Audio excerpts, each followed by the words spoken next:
Hey guys, this is Locke. I'm doing a review of Nungal. This is actually my second review of Nungal. I did one maybe months ago when she was first released, and I got her and I started using her. Since then, I've been using her a lot, and I really like her. She's one of my favorite characters to use in all modes, even in PvP, because I just really like her long ranged and especially the skill. But I've seen a lot of other content creators as well making lots of videos about her and doing like 2 3 turn clears with her against these bosses. Even the melee only boss, where if you're attacking with a ranged attack, you get reduced damage, you can still kill that guy with Nungal, right? And so I thought I wanted to do a video just talking about how much investment is required to get there, because to be honest, it is pretty significant. I have a lot of heroes that work around her, and I was able to kill like the trial boss one in 4 turns, but I do have so many heroes that are supporting her. So I wanted to talk about that. And I feel like a lot of people would probably have, Safiyyah now, because so many people have been saving for her. So maybe you're wondering, should I pair Safiyyah with Nungal? And I'm going to talk about that and kind of talk about, realistically some of the things that you can expect with her. So first things first, let's talk about that videos where you're able to kill, like say, the melee boss within a couple of turns, right? So to do that, you actually need to get Nungal at 5 stars. And the reason you need to do that is because at the 5th star is when she unlocks the ability that ignores the target's reaction skill. Because that trial 2 boss, if you attack with a range attack, he takes less damage because of his reaction. So you need to cancel that reaction, right? So to do that, you need Nungal at 5 stars. So if that's the boss you're struggling with and you're thinking, hey, I'll get Nungal so I can cheese that boss more easily, well, unfortunately, you're probably going to be a little bit disappointed unless, you're willing to put in the work to get her at 5 stars, which I think is insane, especially as an automated debut banner. So I don't know. If you're going to do that, I mean, best of luck, I guess, right? But I mean, I think she's fantastic, and even the 1 and the 3 star bosses, like even just as herself, I think she does a significant amount of damage, but it's not going to be like cheeseworthy damage unless you build an entire team around her. And even more specifically for the second trial boss, you do need her at 5 stars to be able to do that kind of damage to that boss. Secondly, she can be built in many different ways, and one of the ways that you can build her is a hangman's team.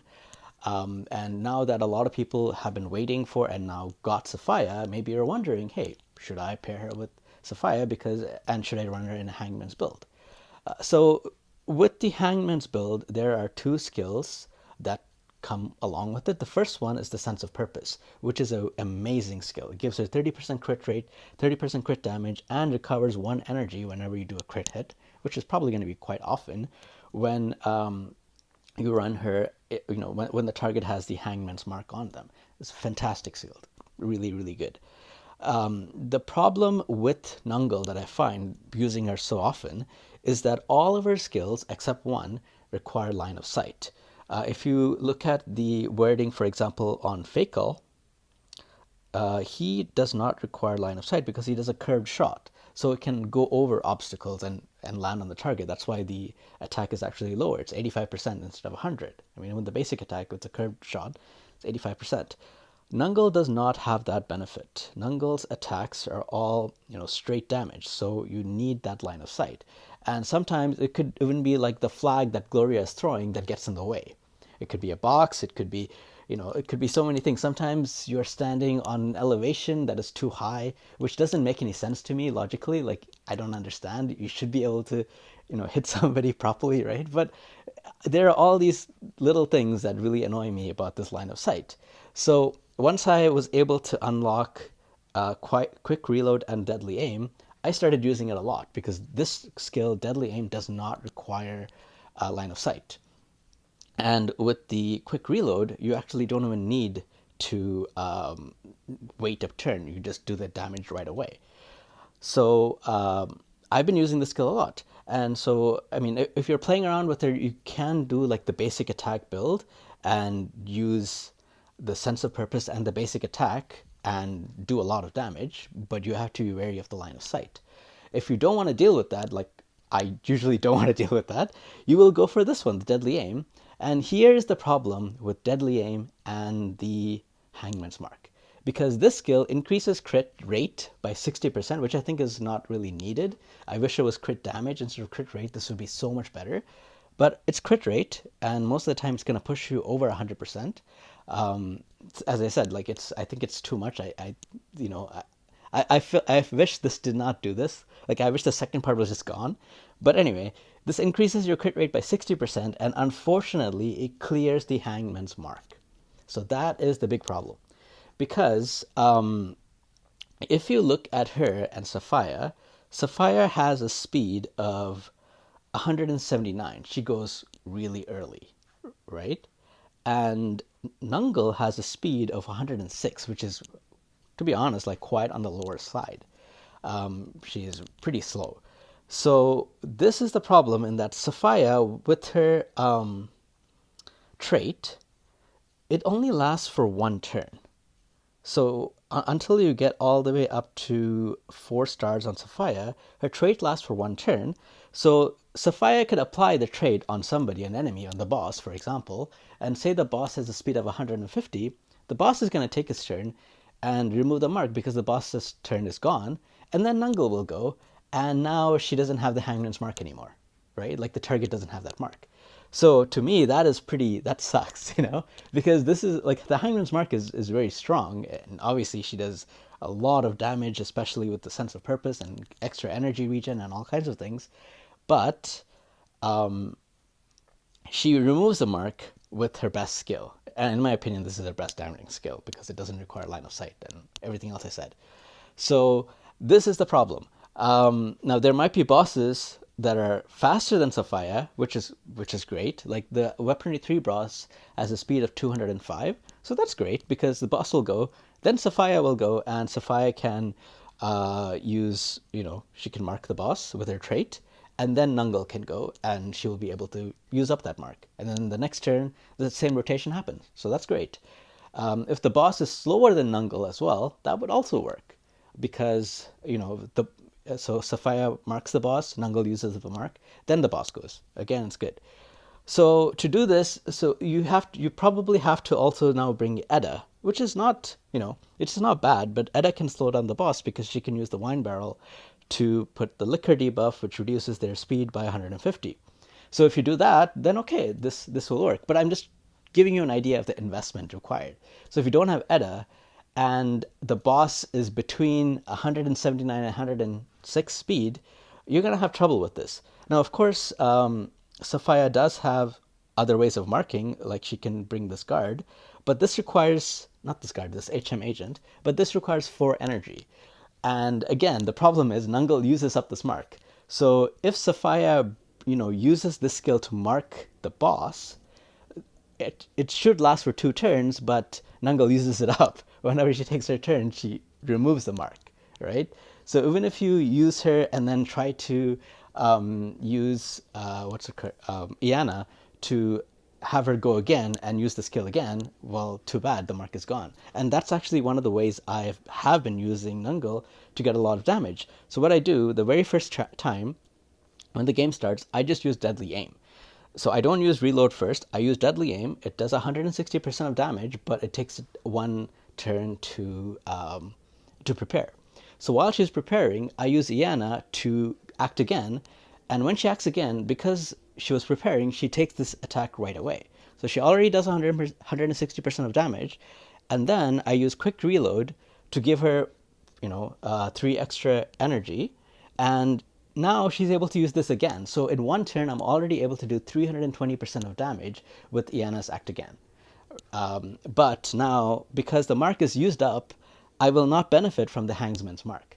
So this is just something that you want to be aware of, right? Like how Nungal, I mean, I still think she's fantastic, but it's a little bit hard for me to think about using her in the Hangman's team now, unless it's like very specific. Like if it's not a boss fight, but if I'm fighting many enemies, then if I can expect her to one-shot enemies, then it doesn't matter if the mark is used up because, I mean, she's one-shotting them. And I feel like the amount of damage potential she has, that might be possible, unless it's like a trial. Like not the trial, the Ascension Tower or something that's coming up. Apparently, those enemies have like really, really high health pools. So I don't know if she can still one shot them.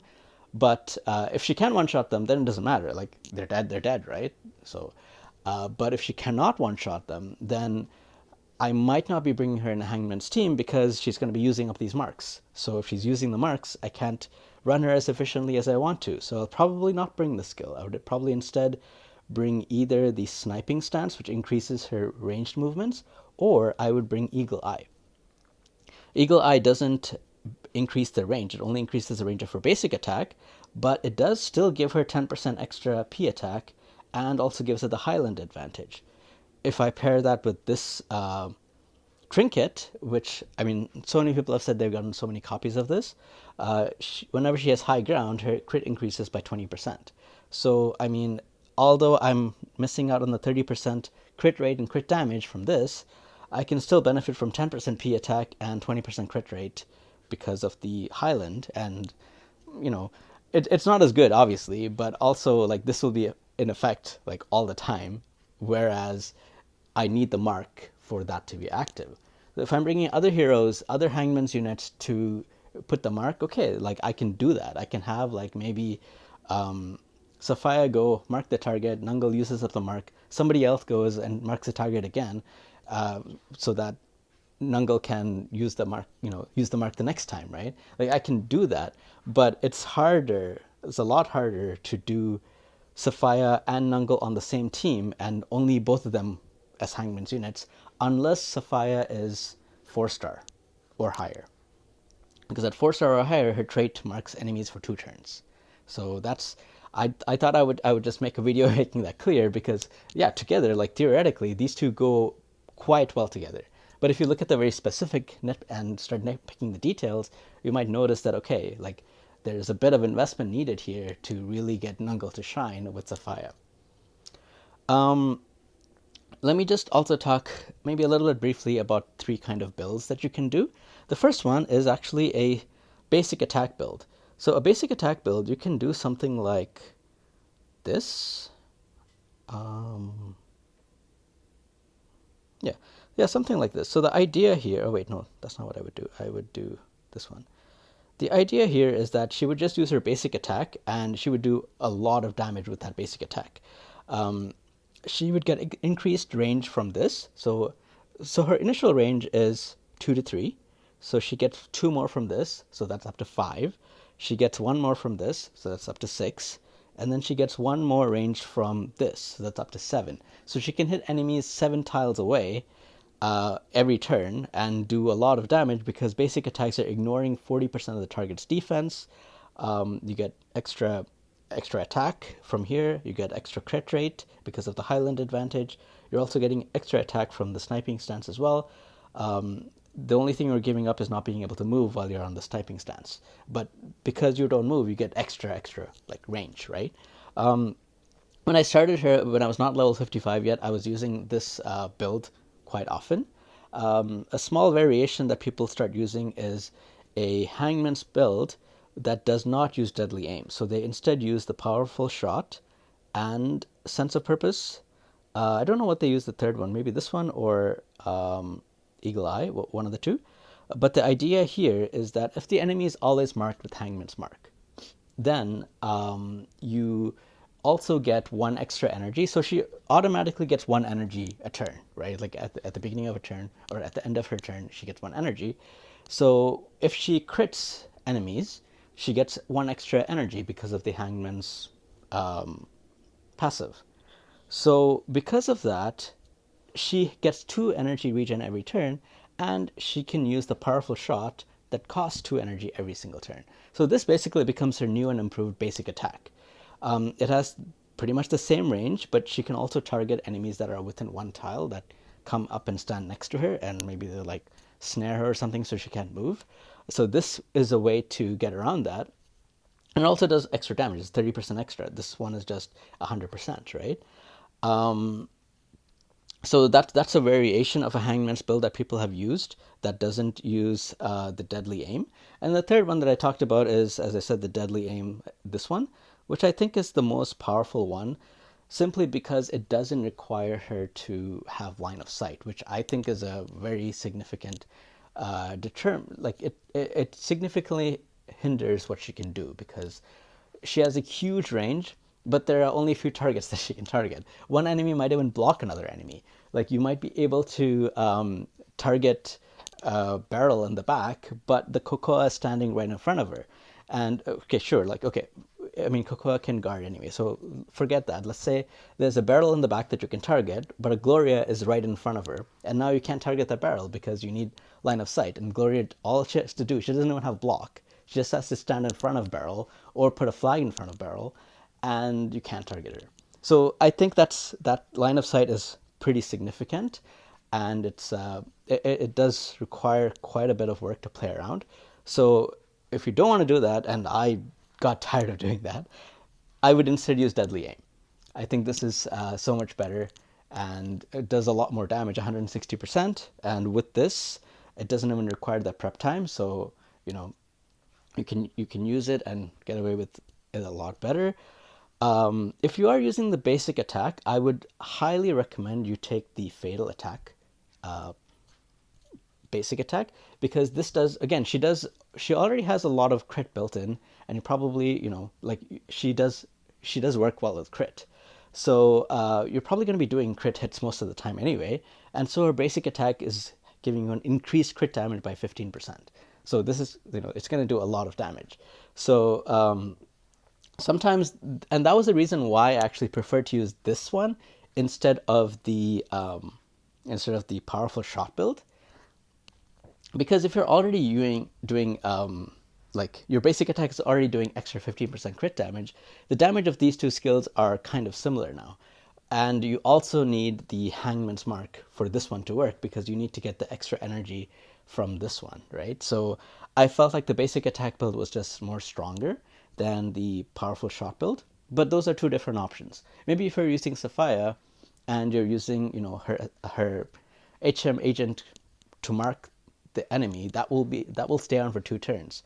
So you can use that, and you can use powerful shot, but you cannot, unfortunately, use just Safiyyah and Deadly Aim, because the mark will just be expired, and Safiyyah doesn't generate it until she gets to the 4th star. She doesn't generate it enough. There's just like so many problems with it, unfortunately, because of the way that this thing clears the mark. Anyway, that's just my opinion from playing around with her. I've been using her in a lot of clears. I've been using her very, very well. So that's just my opinion from using her. I still think she's very, very powerful. I just don't want people to be misled and say, hey, like I've seen videos of people doing all these crazy things. How come my Nungal is not as strong? Well, I mean, you have a lot of investment, right? So the other thing is she benefits massively from Edda. I just talked about, using Edda to slow the enemy down, so that if you are using the Hangman's build, Safiyyah can mark the enemy, Nungal can use up that mark before the boss takes a turn. But in addition to that, this also decreases the boss's magic defense by 40%. It increases she increases her teammates' damage by 30% as well. And she's able to do both of these on the same turn, because this is a AoE, sorry, this is an instant skill. The box is also an instant. If you have Nungal stand on the box, that'll give her the Highland benefit as well most of the time. So you don't even need that Eagle Eye skill, but this is another way. And both of these are instant skills. So you can use these, and then you can use this, and have her use all 3 of her skills together. And your Nungal is going to do massive amounts of damage. But you really need Edda to be able to, like all these clear videos that you've seen, where they clear the boss, the enemies, with, within a couple of turns. Edda is one of the key reasons that she's able to do that. Another key reason that people can do that is because you pair Nungal with Dandelion to get the aura. Now I don't have Dandelion, so like if you have Dandelion and the boss has 3 negative effects, which is probably not too hard to do, then you will do an extra 20% damage. So there are all these things that increase Nungal's damage pretty exponentially, to be honest. But you need those heroes, you need those investments, you need those things to already be there. So if you don't have those heroes and you just get Nungal, well, you might not be doing as well as you thought. I still think Nungal is a fantastic hero solo. I also think Nungal is a very fantastic hero paired with Safiyyah as well.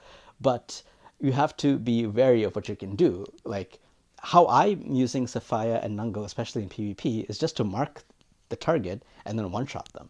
But that's not going to be possible with bosses, right? So, and in PvE situations, if the enemy's HP is too high, that might not be possible. But if the enemy can be one-shot, then it's a fantastic combo, right? So you have to be wary of what you can do and you can't. What about build options? So I think this is one of her best bows. I don't use this skill too often, the sense of purpose. I mean, there are times when I bring it. I think the most times I would bring it is for PvP to one-shot enemies with her and Safiyyah. But otherwise, I would.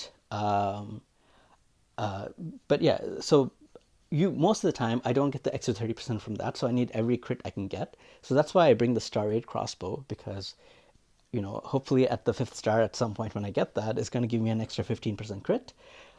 She also, she deals single target damage, and she usually deals crit damage with that. So at the 5th star again, whenever I get it to that, this is going to give me an additional 20% of the character's P attack as piercing damage. So this is like, it's a nice, very nice secondary effect. Sometimes I need this to finish off enemies, and it works. If you don't have that, I've seen some people use this, which is okay, to be honest, because even at the max, like this one, what this one does is at the smaller your range is, the more damage you do, right? So if you're attacking something at right next to you, you do 32% extra damage, which is huge. But if you have this thing at the 5th star and a enemy is, really far away, like say 7 spaces away, you will at least do 12% more damage. So this is not too bad. If you don't have anything better to equip, this is not too bad, because you still get an extra 12% damage. If you already have crit rate built in your Nungal anyway, and you don't need the extra crit, this might be a good way to just boost your damage by 12%, because that's the minimum you're going to get. You're going to get at least 12% damage from this, right? At 5th star. Another bow that might be good is the Longbow of Martyrs. This is going to increase her own P attack all the way up to 10% at the 5th star, and also gives a debuff as well, which will increase the damage after that taken by 10% for one turn. So it's not a bad bow. I think those are the 3 top bows that I would use. I really like this True Lens on her. By the way, I keep talking about P attack and then M defense. So how she works is she needs a very high P attack, and then all her skills convert her P attack into magic damage. So as you can see, so you really need to build her for P attack, and then whatever P attack she has will automatically convert and do magical damage. So the enemies take magical damage, and their magic defense goes into the calculation. So I think this is probably one of the best trinkets for her, because first of all, it increases P attack by an additional 5%. And with the items that you have available, if you're pairing her with Edda, you're able to build a box so that she gets Highland advantage. You can also use this skill to give her Highland advantage for 3 turns on a 5-turn cooldown also. So she usually benefits from this to get the extra crit percent. So I find that this is probably one of the best ones. If there's a better one, let me know. I think this one is not usually going to work for her, because I think at the 5th star it's 3 tiles. Let me just double check. Yeah, if you get this at the 5th star, you can't have anyone around 3 tiles of her to get attack and defense plus 12 and crit plus 20. So although that might sound nice in theory, I find it's really, really hard to isolate her from not having any allies that are within 3 spaces, because that is pretty huge. I think if it's 2 spaces, I might consider using it, but 3 spaces is just a little bit too much for me to be able to use it consistently. That's just my opinion. But if you have better luck with that, I mean, go for it. But I would much rather prefer to use the True Lens over the Cloak. Another item that I've seen people talking about is the Space Time Ring. This one is really nice because it lets her move around. So if you're using, sniping stance, or even if you're not using sniping stance, you kind of want her to stand still, because if she stands still, her range increases by 1. If you use an instant skill, that doesn't count as movement. So one way to get around her trait ability is to have her walk and then use an instant skill. So for example, she could walk and then use sniping stance, which counts as an instant skill, and the trait would not be impacted. She will still get an extra range from the trait. So another way that we can move her around is by using the space-time skill space-time ring, to be able to teleport her next to a character, and she also increases her attack a little bit by when she uses the skill as well, and she is able to keep her trait. It's also especially useful when you have the sniping stance and you're stationary. So if you want to move around, you can use the space-time ring to reposition herself and reposition herself and attack, or reposition herself, don't lose the trade, things like that. So that's also a very good option for her trinket. There are other heroes as well that can move her around. One of them is Butterfly, who has the skill to be able to move her around. So they pair very well, especially if you're using the Clarity heroes. If you're using Nurgal, that also works together with them as well. Nurgal is able to provide the Clarity buff, the leader buff, so that increases attack, defense, and crit rate. I don't have Nurgal. I think he's okay, but I think there are better heroes, so I'm not gonna bother pulling for him. If I get him, I'd probably try to find a team to use him in, especially probably with Nungal and Safiyyah.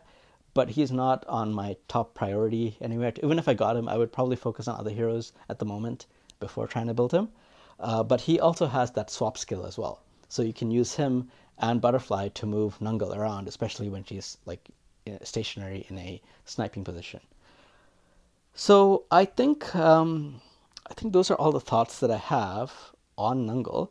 To be clear, I think she's a very powerful hero. I still use her a lot in so much content, but I have so many heroes to support her with, and so I can do that because of all these heroes. I still think she works pretty fantastic as a solo hero, as you just get her, and you can pair her with Safiyyah. But you have to be aware of the limitations as well. And the more you put into her, and the more of a team you build around her, especially with Ada on your team, the more you get out of it, right? So I wanted to do like a kind of a fair review to just show you the limitations and how much investment is needed to get the best out of her. So let me know what you guys think. Let me know if you think it's a fair assessment, or if you don't think so. Happy to hear your thoughts, and I will see you guys next time. Take care now.